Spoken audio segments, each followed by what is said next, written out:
So, you know how earlier this week I came in here and I said that there is no point in trying to figure out what Jonathan Hickman is going to do on a book, because no one is going to know what Jonathan Hickman is going to do on a book, except for Jonathan Hickman, until you finally actually read the book. And even then, you probably still won't know where it's going. I don't think anything sums that up quite like House of X #1. I'm not gonna lie, I've been standing here for about 10 minutes trying to figure out how to start talking about this book, and I'm still not even sure I've got it. But we're gonna dive into this thing, and I'm just going to warn you now, I love this book. I absolutely love this book. Why is that a warning? Because normally, when I love a book, I don't come in here and I spoil anything, because I want you to go out there and I want you to buy it, I want you to read it, I want you to support it. But let's be real, the vast majority of the people who watch this channel, if you have any interest in picking this book up, you've probably already picked it up. But also, there is so much stuff in this book to start theorizing over. And yes, I know I said that you should not theorize over a Jonathan Hickman book because it's impossible to figure out what he's going to do on a book, but I can't help it. This book, there's just so many trails that could go down. It might go down all the trails and some other trails that we don't even see, and then tie them all together there at the end in a way that we did not even predict. Yeah, I kind of need to talk about all the stuff that could possibly be happening in here. So this is going to be one part, me just kind of coming in here and just talking about some of the big moments in this book and what I enjoyed about this book. And the rest of this video is just going to be crazy spitball time. I'm just going to wad this comic up, get it wet, throw it against the wall, and see where it sticks. Don't actually do that with your comics. I'm not going to tell you what to do with your comics. You own them. You do what you want. It's your money.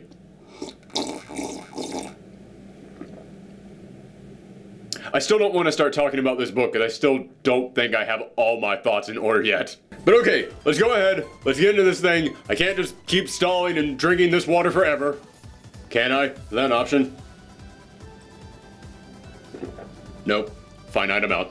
Alright, let's go ahead. Let's get into this thing. So, if you watched the video we did a few days ago, in which I was talking about my thoughts about what Jonathan Hickman might have planned based on the solicitations that we got for the upcoming X-Men books, I said there kind of almost looks like this could be a storyline about the X-Men just picking up and leaving Earth and just going off to space, another planet, another dimension. You kept seeing all this artwork of them going into portals and then coming out in what looked like some kind of an alien world. And they kept talking about how the world was now so much better for the X-Men out there and so much better for mutants. And you kept seeing all these heroes and villains coming together. And I kept thinking, could this be like them just actually just going somewhere else, just splitting off from the rest of the Marvel Universe? I don't know how I feel about that. No, it's them kind of taking over the Marvel Universe. What? Yeah, you heard me.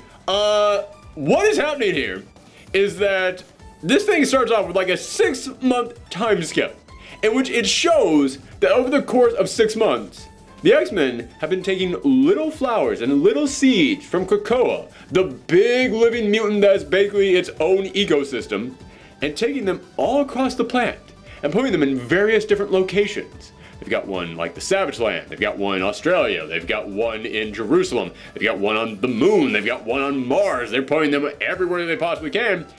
And then over the course of those months, those little seeds have sprouted up into their own giant, massive little rainforest made of unique Krakoa plants.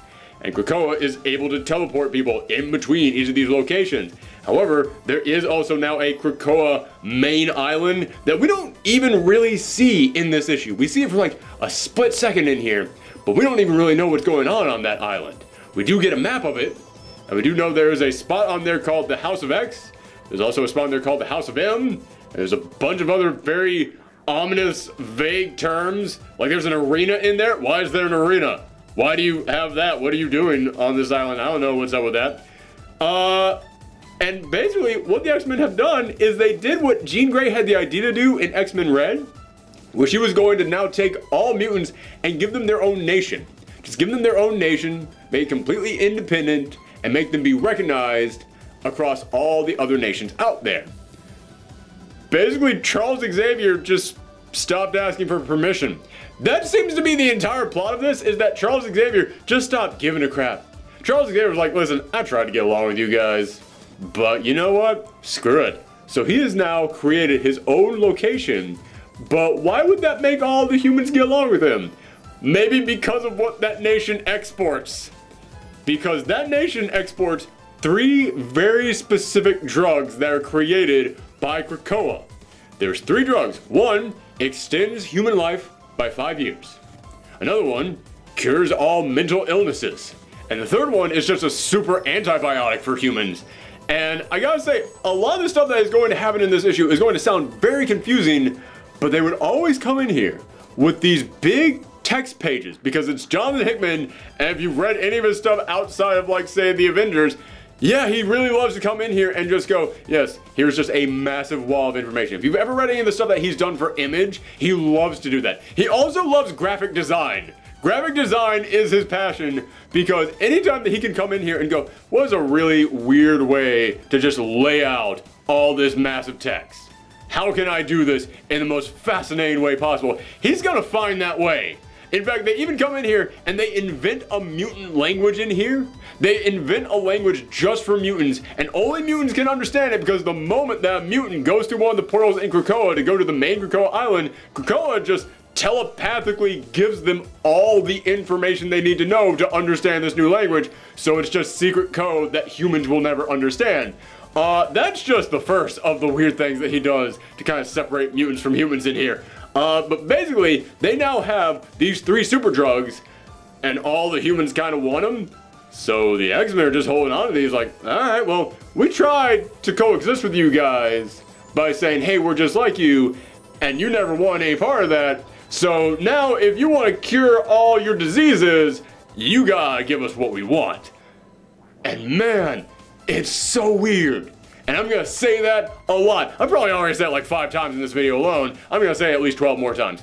It's so weird. 11 more to go.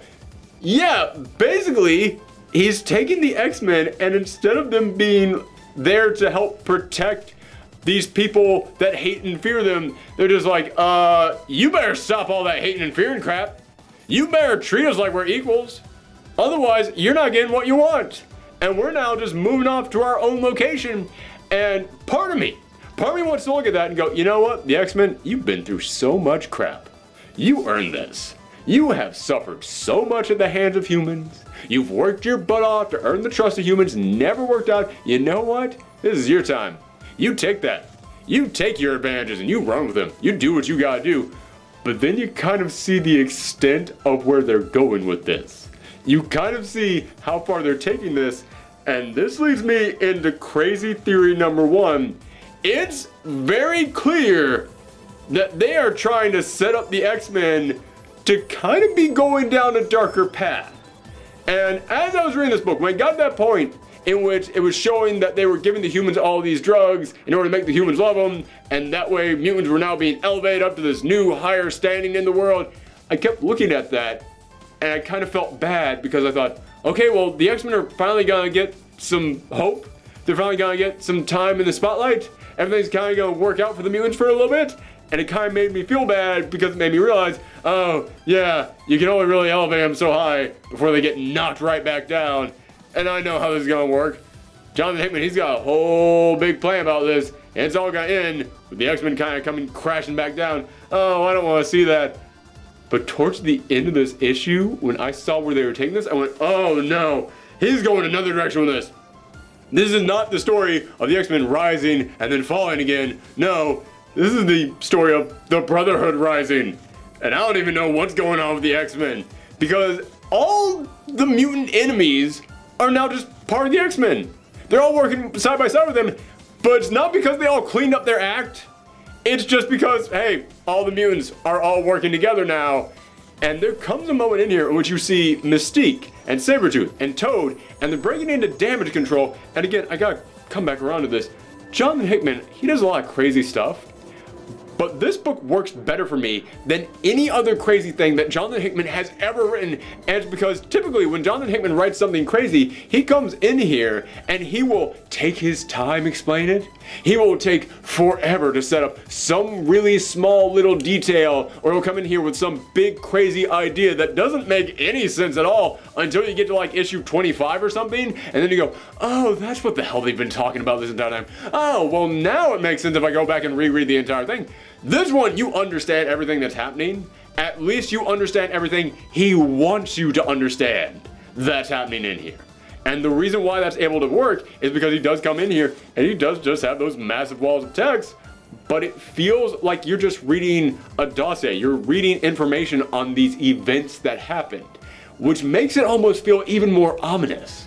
But he comes in here after Mystique and Sabretooth and Toad are breaking into damage control, and it mentions that damage control also used to take any of the technological innovations, any of the blueprints, any of the information that the big superpowered super brains out there had invented after they passed away, and they just stored them. The only people who they didn't take it from were people who had the right to give it to someone else. So most other super people out there, they had some kind of a connection, someone who could take over their research after they were gone.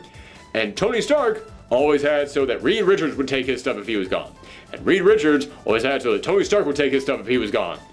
But there was that brief moment during Civil War II where Tony Stark was in a coma and Reed Richards was out in outer space, away from the planet, and everyone thought he was dead.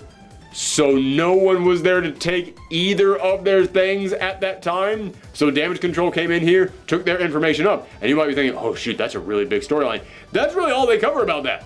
That was all there just for world building. But that's what Mystique and Sabretooth and Toad are breaking into damage control to get. And then they try to escape. And as they're escaping, the Fantastic Four show up to stop them. And as they run away, they're running towards one of the Krakoa portals. And Mystique and Toad are able to get through. But Sabretooth is stopped right before he can get in there. And then Cyclops comes out and goes, hey, good to see you guys. How are you doing today? So here's the thing. He's a mutant, which means he's part of our independent nation. And I mean, Reed Richards, you deal with Dr. Doom all the time. You know that he's exempt from any crimes. You know he's got amnesty. You know that you can't do anything. And Reed Richards is like, he literally just murdered people. Like, as we were chasing him. He was murdering people right now. Like, forget the stuff he even stole from damage control. He was murdering people, and Scott Summers is just standing there. Just standing there like, oh, Reed, you don't want us to get the other X-Men involved in this. No. And it was at that moment that I was just like, oh, shoot. It's not that they're trying to make good with all the mutants and tell all the mutants, hey, no matter what you've done in your past, you're welcome here in Krakoa. We're all gonna let you come together. No, this kind of took a darker tone right now. It's like Sabretooth just killed people. He literally just murdered people, and they just stole valuable information that had to do with Reed Richards' research and Tony Stark's research. And Scott Summers, Cyclops is just coming out there like, yeah, that's all fine. Don't worry about that, man. No, he's ours, and it'll be all okay. Listen, we're just gonna forgive him. Just like, you know, hey, he's just a mutant. That's, you know, and that's a mutant problem. We're mutants. We don't have a problem with it. So just, you know, let him come on back. Otherwise, this is gonna get bad. And oh my God, I just looked at that like, this is kind of villainous at this moment right here. And now that I know that you're vouching for these guys, it makes me wonder, who were Mystique and Toad and Sabretooth stealing Tony Stark and Reed Richards' research for? Were they stealing your research for the X-Men? Why? Why were you doing that? That's really weird. I have some concerns about that. And towards the end of this entire issue, you have had many ambassadors from many other nations coming together to take a tour of Krakoa. And it's being led by Magneto because Professor X is just over there.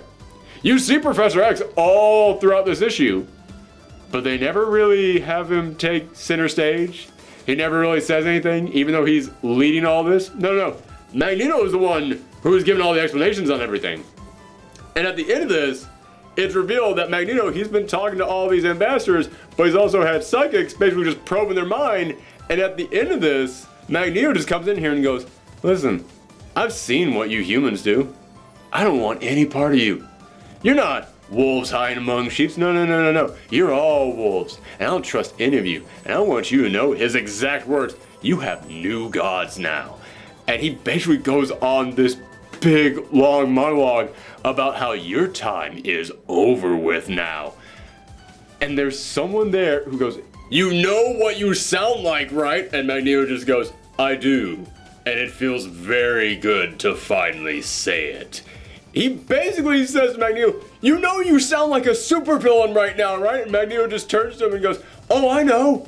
I've been sitting on this supervillain monologue for years now. I've been wanting to read this to the entire world, but no, I had to play nice with all you stupid humans. Had to team up with the X-Men. Oh, I had to try and work things out. Yeah, I ain't doing that anymore. You humans can have your little fun over there, but where's the inevitability? Your time is done. Oh, they're going down a dark path. They're going down a very dark path with this. And there's no sign of stopping on this one. I mean, we saw all the solicitations for those upcoming X-Men books, and we saw that there were going to be so many villains working alongside the X-Men. And I just kind of assumed, okay, I guess the villains turned over a new leaf. Now they're the good guys. Oh, wow. Not exactly. Because the defining thing of this storyline is that it is picking up pretty much exactly where Grant Morrison's story left off, which is wild considering how many things happen in between Grant Morrison's storyline and this one. Because they keep mentioning how back in Grant Morrison's storyline, they said that within 10 years, mutants were going to be the dominant species on the planet. There was going to really be more mutants than humans. Humans, they were dying off quick. However, they said that because the island of Genosha was completely wiped out, that significantly decreased the number of mutants out there. So that caused all these mutants to kind of be pushed back a little bit. Caused their progression and the timeline that humans had left for survival to really be pushed back some. But I kept thinking to myself, yeah, but then we also got House of M, which wiped out like 98% of the mutants on the planet. And then we got the Terrigen Mist, which killed off even more of them. And then we got that vaccine in Matthew Rosenberg's run that just ended, where brand new mutants were just being completely wiped out. And it doesn't mention any of that. And that's one of the crazy things about Jonathan Hickman. I was so shocked to see him return to Marvel, because him and Marvel have not really been on good terms since he left the Avengers. He has spoken out a couple times about some problems that he has had with Marvel, and he's still speaking about it. It's not like he returned to Marvel and went, all right, I'll play ball. There was an article recently in which he just said, here's all the stuff that Marvel's doing wrong. And it's kind of stunning that Marvel is just like, listen, we know that you don't like us. Are you gonna write a good X-Men book? Here it is. It's all yours. There you go. I mean, Jonathan Hickman went on Twitter a couple months back and said that he tried to sue Marvel Comics to get them to stop releasing a book of his. So yeah, he's not really on good terms with them. So I keep looking at this going, Jonathan Hickman was a huge fan of the Grant Morrison run and thinks everything that happened after that was really stupid. So he's not even talking about, he's just completely ignoring all that stuff. Okay, you know what? Fine. I've said for a while now that the X-Men have been kind of a jumbled mess over at Marvel Comics, and not even because of any like the whole, oh, we have to wipe them out and replace them with Inhumans thing. No, it's just they had a direction, and then a lot of people came on here with a different direction, then another different direction, then another different direction, and Jonathan Hickman is basically coming in here and going, no, that was the direction, here's the next step in it. Bam. It's crazy to see him moving like that, but you keep looking at all these villains that are joining the X-Men, and if this is going to be something where the X-Men are just accepting, yeah, you know what, in 10 years, we're just taking over the planet. That's it. We're just taking over the entire planet. Humans, you only got a couple years left, so, you know, we'll try and make it as peaceful on you guys as you possibly can. I can see all the villains basically just going, oh, okay, well, you know what, we'll wait out the clock on this one. We don't have to do anything. I mean, Apocalypse is joining Excalibur. And when I saw that, I said to myself, all right, well, Excalibur's going to be the mutant team that deals with magic. So Apocalypse, you know, he probably knows a heck of a lot about magic, so I can see him coming together for like a common goal. I can see there's like a unifying threat that brings him together with the X-Men. But looking at it like this, Apocalypse was always about survival of the fittest. If the X-Men have just accepted, listen, we're the fittest, we're just gonna outlast these humans. That's just all there is to it. Humans, your time is done. That's it, that's all there is. I can see Apocalypse basically going, now you finally get it. This is what I've been saying this entire time. Jeez, finally. Man, it feels good to have people agree with you, doesn't it? Okay, who wants to be a horseman? Raise your hand. But my theory on the X-Men going down the dark path, it doesn't just end with Apocalypse has joined the team and Magneto is now going up to humans and just going, listen, we're basically gonna treat you like pets. Listen, we're taking over and you'll be lucky to get anything that we decide to give you. Yeah, it's beyond any of that stuff. Because as I said, Professor X, you don't really get anything out of him in here. He doesn't really do much. But you do see him just constantly wearing his new Cerebro. It's just this helmet that completely covers his face. And I keep looking at that going, do we even know if that is Professor X? He's said almost nothing, and we haven't seen his face. I have several questions about this, and I couldn't help it.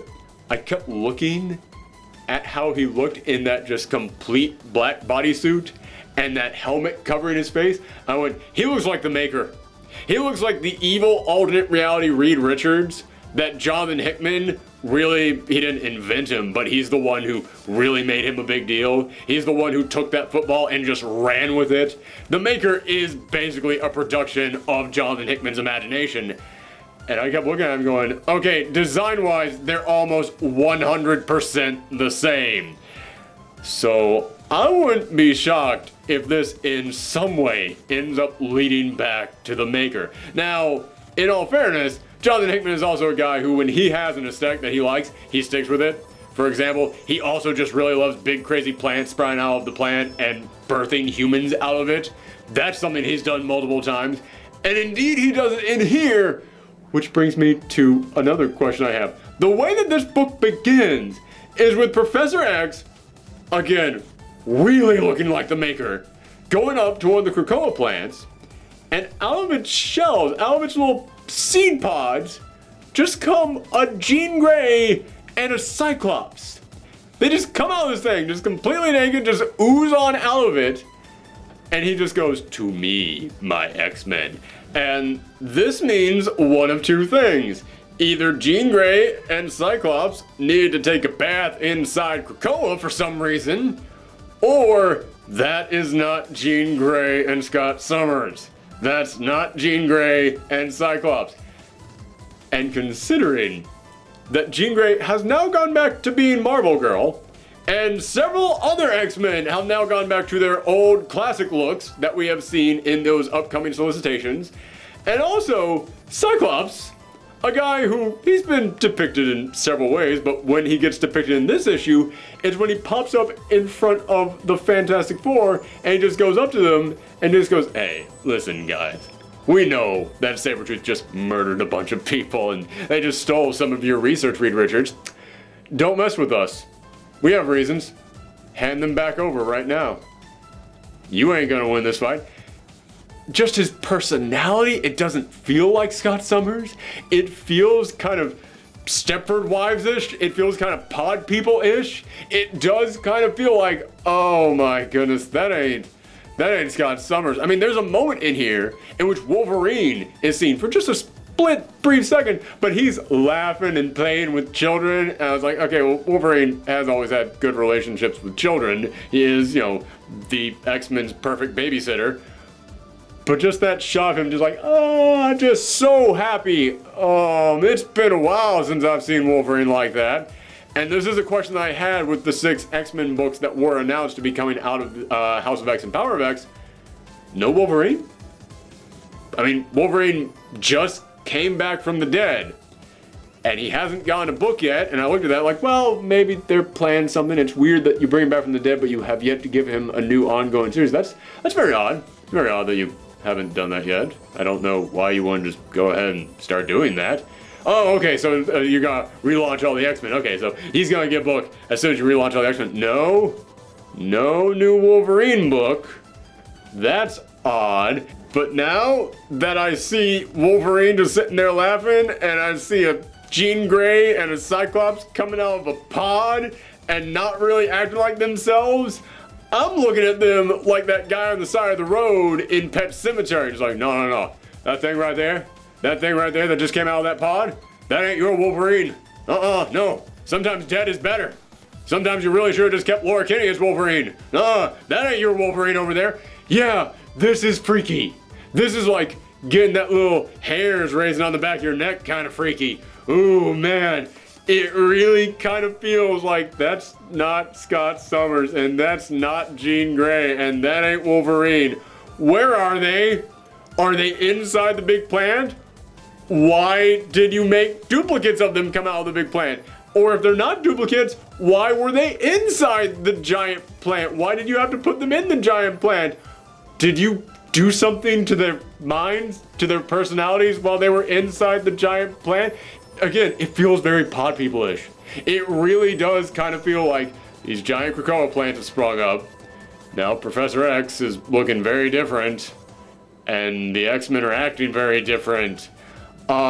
This really does kind of feel like, oh shoot, something is afoot here, and it all surrounds around the X-Men not being the X-Men. Also, going back to that theory that I had about the Maker somehow being involved in all of this, yeah, Mystique and Toad and Sabretooth stole some of Reed Richards' research from Damage Control.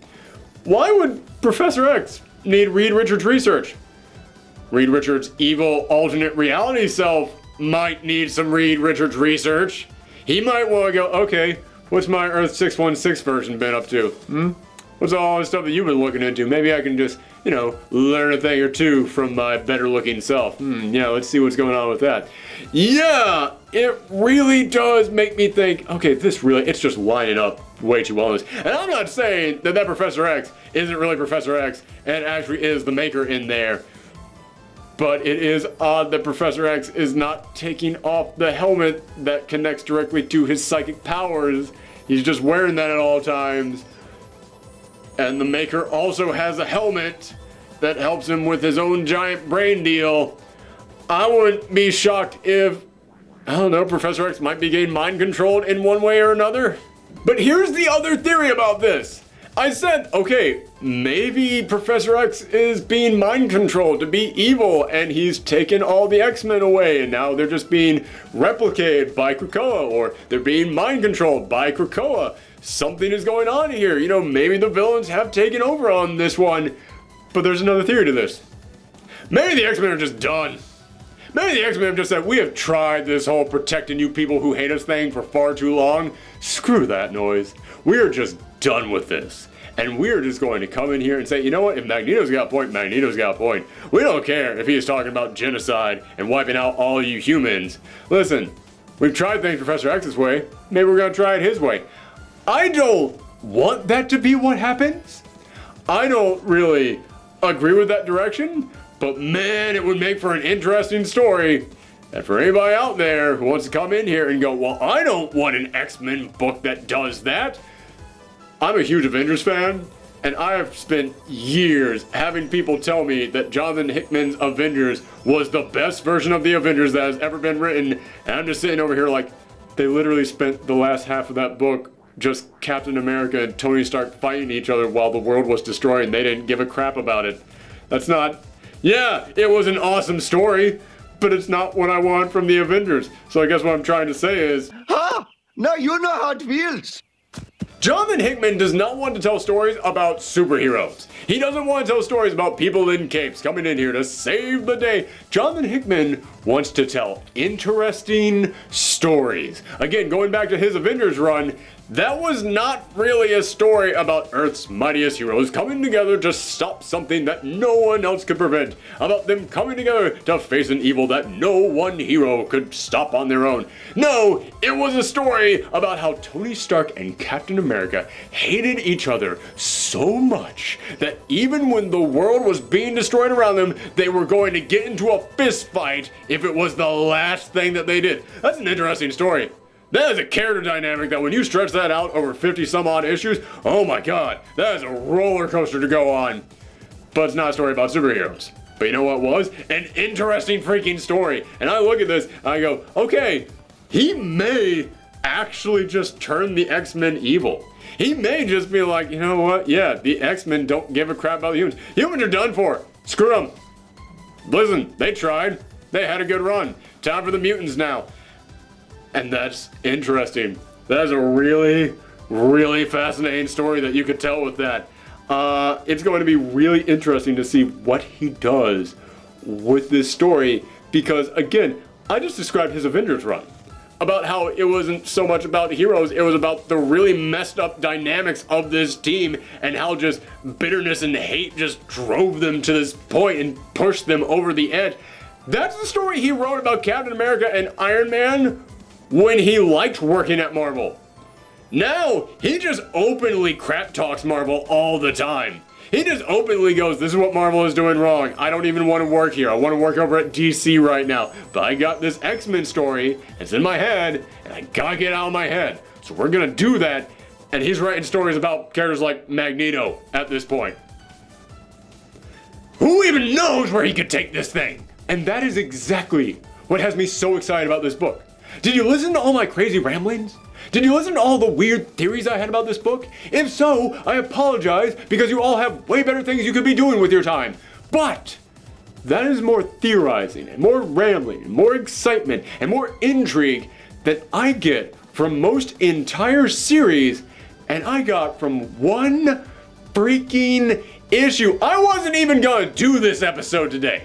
I wasn't. We already got 2 Comic-Con videos going up this week talking about the stuff that was announced this previous weekend. And then next weekend, Power of X #1 comes out. So I was just gonna wait until next weekend, cover both those books at once.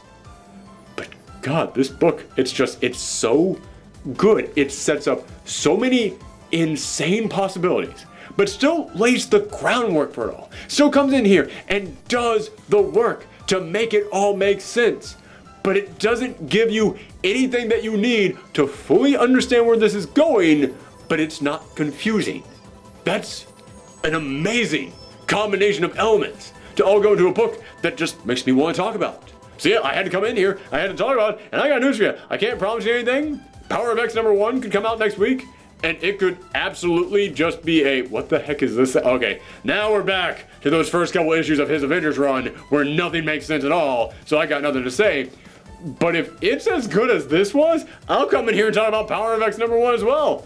And I'm gonna come in here when all this is said and done and talk about those as well. Yeah, man, this is the most excited I have been by anything X-Men related in a long time. Listen, I'll be honest with you guys. I'm gonna be totally honest with you guys. I've come in here and talked about some X-Men stuff in the past, and I've been pretty positive on it. Mostly because the X-Men have been getting screwed over by Marvel for a while. So anytime that looks like they're trying to help and support the X-Men, I've been like, yeah, oh yeah, they're trying to push that car out of the ditch, everyone. Clap your hands, everyone. They might be able to make it. Okay, no, this ain't fake excitement. This was me reading this book at like 3 a.m. last night, the moment that it went live on Comixology, and just my eyes were heavy. I was sleepy, but oh my God, have you ever seen those cartoons of the people who just can't go to sleep and their eyes are just wide open and completely bloodshot? That was me reading this off my computer screen last night at 3 a.m. in the morning. Should have been in bed, but I couldn't stop reading this thing. I kept telling myself, okay, here's a stopping point. Here's a stopping point. Here is a stopping point. I did not want to stop at any of those points. This book is good. It is damn good. This thing is $5.99. It's worth it. It is worth it. Pick this sucker up. Someone asked me online last night, is this a good starting point for the X-Men? It's pretty much the only starting point you're going to get for a while. I know how Hickman stuff works. If you're not there at the beginning, just leave town. You're done. Just, go read some IDW books right now. Because you're not going to get any moments to jump on this, okay? I don't know why I picked on IDW. I like IDW. I just picked a company at random. Yeah, this is the starting point because there's not going to be any others for like 5 years. That's how Hickman works. He is going to set this up and just carry it all the way through. So yeah, man, you might as well jump on here. And there's going to be a lot of stuff that you don't know. There's going to be a lot of stuff that you're going to read and go, why is Professor X acting like this? Why are the mutants acting like this? We don't know either. That's the kick-ass mystery of this. And I can't wait to see where it goes. But let me know what you thought about this book down below. You can also let me know on Twitter, Twitch, at Professor Thorgy. Also, we are going to have 2 more episodes of Comic Class coming up within the next week. We've already had 3 this week, which is a record breaker for us. But we're going even further. We're going with 2 more. I'm going to talk about the random stories that came out of San Diego Comic-Con this year, and I'm going to talk about that new Jane Foster Valkyrie issue, but those are going to be Patreon exclusive. So if you want to see those, just $1 a month, we'll get you those videos. Go to patreon.com/ProfessorAuthority. I'm so focused on House of X, I can't even promote my other stuff right now. But okay, I'm going to wrap this up. Maybe even read that issue again, but I just want to say thank you guys for tuning in today. Come back next time. Bye, everyone.